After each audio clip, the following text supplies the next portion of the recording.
উনি কোরআন শপথ নিয়ে আমাদের সাথে কাজ করতে রাজি ছিলেন। কিন্তু পরবর্তী পর্যায়ে তিনি তার নিয়ত থেকে সরে আসেন। দীর্ঘ ৫০ বছর পর প্রকাশ্যে এসেছেন মেজর ডালিম। জনপ্রিয় সাংবাদিক ইলিয়াস হোসেনের লাইভ টকশোতে হাজির হয়ে তিনি ৭১-৭৫-এর নানান ইতিহাস তুলে ধরেছেন। সপরিবারে মুজিবকে হত্যার কারণও জানিয়েছেন। অবশ্য বেশিরভাগ তথ্যই তিনি তার বইয়েই তুলে ধরেছিলেন।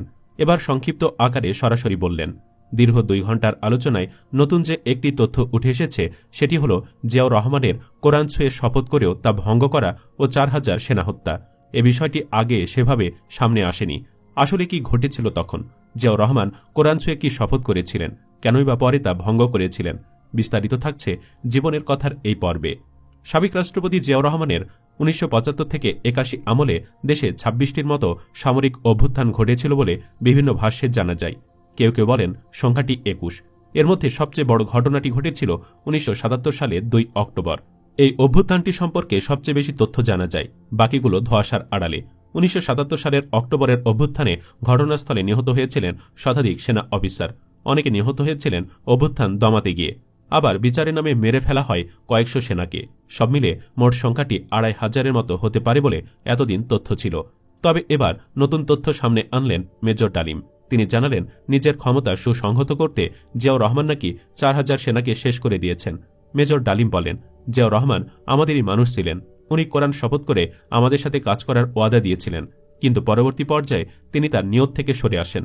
মেজর ডালিম বোঝাতে চান এর মাধ্যমে তিনি যদি ভালো করে থাকেন সেটার প্রাপ্য তিনি পেয়েছেন, খারাপ করে থাকলে সেটারও প্রাপ্য পেয়েছেন। তিনি বলেন আমাদের সাথে না চলাই তার যদি কিছু খারাপ হয়েও থাকে তার জন্য তো আমরা দায়ী নই। মেজর ডালিম জানান, মুক্তিযুদ্ধের সময় তারা যখন বুঝতে পারেন ভারত বাংলাদেশকে কেবল তাদের স্বার্থের কারণে সমর্থন করছে, যখন বুঝতে পারেন স্বাধীনতার পর ভারতের সাথেও তাদের লড়তে হতে পারে, তার আগাম প্রস্তুতি হিসেবে একটা সেনা পরিষদ গঠন করেছিলেন। জিয়াউর রহমান যেহেতু মুজিবের বিপক্ষে ও সেনাদের পক্ষের লোক ছিলেন, তাই তাকেও সেই পরিষদে স্বাগত জানান মেজর ডালিম। আর সেই পরিষদে যারাই যুক্ত হয়েছিলেন সবাই কোরআন ছুঁয়ে শপথ করে যুক্ত হয়েছিলেন। স্বাধীনতা পরবর্তী ভারত আধিপত্যবাদের বিরুদ্ধে লড়াইয়ের জন্য কাজ করার কথা ছিল তাদের, আর সেটা ২-১ দিনের নয়, দীর্ঘ ২৫ বছরের জন্য পরিকল্পনা করেছিলেন। তবে ৭৫-এ ক্ষমতায় আসার পর জিয়াউর রহমান সেই ওয়াদা ভঙ্গ করেন বলে জানান মেজর ডালিম। ক্ষমতাকে সুসংহত করতে জিয়া প্রায় ৪,০০০ সেনাকে খুন করেন বলেও অভিযোগ করেন ডালিম। হয়তো সেই ভয়ে মেজর ডালিম দেশ ত্যাগ করেন। ইলিয়াস হোসেনের দেশ ত্যাগ কেন করেছিলেন প্রশ্নের জবাবে এমনই ইঙ্গিত দেন। উইকিপিডিয়া তথ্যমতে ১৯৭৫ সালে ৭ নভেম্বর অভ্যুত্থানের পর ক্ষমতায় আসেন লেফটেন্যান্ট জেনারেল জিয়াউর রহমান। এ সময় বাংলাদেশের সশস্ত্র বাহিনীকে ব্যাপকভাবে রাজনীতিকরণ করা হয়, যা অভ্যুত্থান ও বিদ্রোহের জন্য সংবেদনশীল হয়ে ওঠে। তদনুসারে জিয়ার সরকার ১৯৭৫ সালের নভেম্বর থেকে ১৯৭৭ সালের সেপ্টেম্বরের মধ্যে ৫টি অভ্যুত্থানের মুখোমুখি হয়। ১৯৭৭ সালের ২৫ সেপ্টেম্বর জিয়া মিশরীয় রাষ্ট্রপতি আনোয়ার সাদাতের সাথে দেখা করেন। তখন সাদাত সশস্ত্র বাহিনীর একটি চক্রান্ত সম্পর্কে জিয়াকে সতর্ক করেছিলেন, যা মিশরীয় গোয়েন্দা সংস্থাসমূহ প্রকাশিত হয়েছিল। বলা হয়েছিল ২৮ সেপ্টেম্বর বিমান বাহিনী দিবস উদযাপনের সময় জিয়া এবং অন্যান্য উচ্চপদস্থ কর্মকর্তাদের হত্যা করা হবে এবং একটি মার্ক্সবাদী সরকার প্রতিষ্ঠা করা হবে। ঢাকায় ফিরে জিয়া বিমান বাহিনী দিবসের অনুষ্ঠানে তার উপস্থিতি বাতিল করেন। যাই হোক, জাপানি লাল সেনা কর্তৃক জাপান এয়ারলাইন্স ফ্লাইট ৪২৭ ছিনতাই করার কারণে অনুষ্ঠানটি বাতিল করা হয়, যা ঢাকা বিমানবন্দরে অবতরণ করে। ছিনতাইকারীদের সাথে আলোচনার সময় ১৯৭৭ সালের ৩০ সেপ্টেম্বর বগুড়ায় একটি বিদ্রোহ ঘটে, যার ফলে ২ কর্মকর্তা নিহত হয়। ফলস্বরূপ জিয়া ঢাকায় সকল ঊর্ধ্বতন কর্মকর্তাদের একটি বৈঠকের আয়োজন করেন এবং তাদের অস্ত্রাগার সুরক্ষিত রাখার নির্দেশ দেন। এই বৈঠকের পর জিয়া গোপন আস্তানায় আশ্রয় নেন বলে তথ্য রয়েছে। ২রা অক্টোবর ১৯৭৭-এর প্রথম প্রহরে বাংলাদেশ বিমান বাহিনী এবং বাংলাদেশ আর্মি সিগন্যাল ব্যাটালিয়নের সদস্যরা জিয়ার সরকারকে উৎখাত করার চেষ্টা করে। বিদ্রোহীরা ক্রমাগত সশস্ত্র বিপ্লব এবং অফিসারবিহীন সেনাবাহিনী গঠনের আহ্বান জানায়। যখন আলোচনা চলছিল, বিদ্রোহীরা ঢাকা বিমান বন্দরে এসে পৌঁছায় এবং বিমান বাহিনীর ১১ জন কর্মকর্তাকে হত্যা করে। জিয়া ও সেনাবাহিনী ৪৬তম ব্রিগেড এবং ৯ম ডিভিশন ব্যবহার করে বিদ্রোহ দমন করে। মেজর মোস্তফার নেতৃত্বে একটি কোম্পানি সকাল ৭টার মধ্যে বিমানবন্দরের টার্মিনাল পরিষ্কার করে। বিমান বাহিনীর অন্তত ২০ জন বিদ্রোহীকে হত্যা করে এবং ৬০ জন বিদ্রোহীকে বন্দী করে। বিদ্রোহীদের বিরুদ্ধে লড়াই করতে গিয়ে সেনাবাহিনীর ১০ সৈন্য নিহত হয়। অভ্যুত্থানে ব্যর্থ হওয়ার পর air vice marshal AG Mahmud Kurmitola বিমান বাহিনী ঘাঁটি পরিদর্শন করেন, যেখান থেকে কয়েকজন বিদ্রোহী ছিলেন। মাহমুদ কথিত হুমকি দিয়েছিলেন, আপনি ১১ জনকে হত্যা করেছেন, তাই আপনার ১১০০ জন মারা যাবে। মাহমুদ কুর্মিটোলা বিমান বাহিনী ঘাঁটি নিয়ন্ত্রণ সেনাবাহিনীর হাতে তুলে দেন। বেশ কয়েকদিন পর কর্মীটলা ঘাঁটি থেকে বিমান বাহিনীর সদস্যদের গণগ্রেফতার শুরু হয়। এই বিমান কর্মীদের ঢাকা কেন্দ্রীয় কারাগারে নিয়ে গিয়ে নির্যাতন করা হয়, যার ফলে বেশ কয়েকজন বিমান কর্মীর মৃত্যু হয়। প্রফেসর আনোয়ার হোসেনের মতে, নির্যাতনের শিকার হয়ে নিহত সামরিক কর্মীদের সরকারি মৃত্যুর সংখ্যা অন্তর্ভুক্ত করা হয়নি। বিদ্রোহীদের শাস্তি দেওয়ার জন্য জিয়া বিশেষ ট্রাইব্যুনাল গঠন করেন, যেগুলোর চেয়ারম্যান ছিলেন জুনিয়র কমিশনড অফিসার এবং নন কমিশনড অফিসাররা। সামরিক কর্মীদের যারা বিদ্রোহে অংশগ্রহণের জন্য অভিযুক্ত করা হয়েছিল তাদের দলে বিচারের মুখোমুখি করা হয়েছিল এবং তাদের পরামর্শের কোনো অ্যাক্সেস ছিল না। মৃত্যুদণ্ডে দণ্ডিত হওয়ার 48 ঘণ্টার মধ্যে দোষীদের মৃত্যুদণ্ড কার্যকর করা হয়।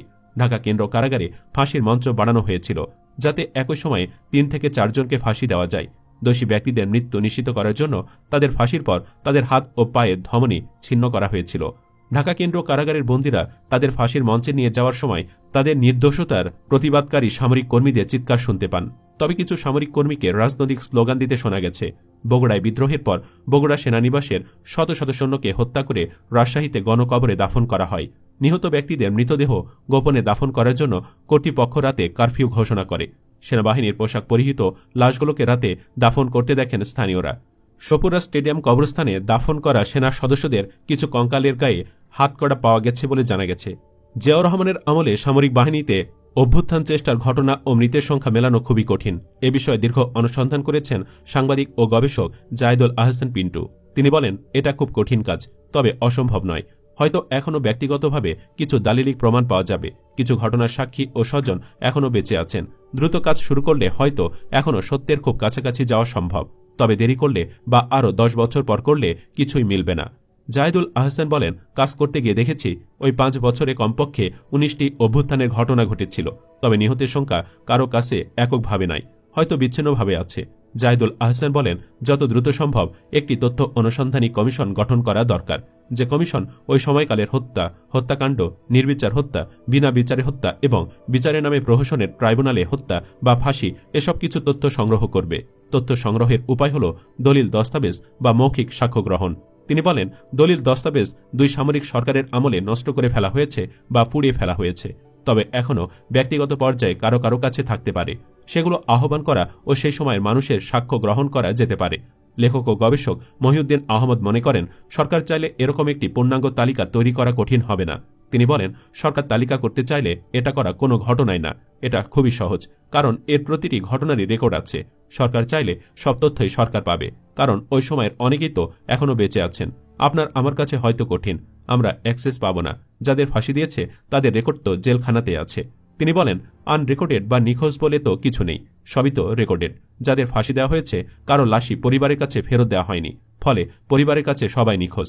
এমনিতে তো কেউ নিখোঁজ হয়নি। দর্শক, আমরাও চাই এর সঠিক তদন্ত হোক, এটার মীমাংসা উচিত। কি বলেন আপনারা? ইয়েস অথবা নো লিখে জানাতে পারেন মতামত। ধন্যবাদ।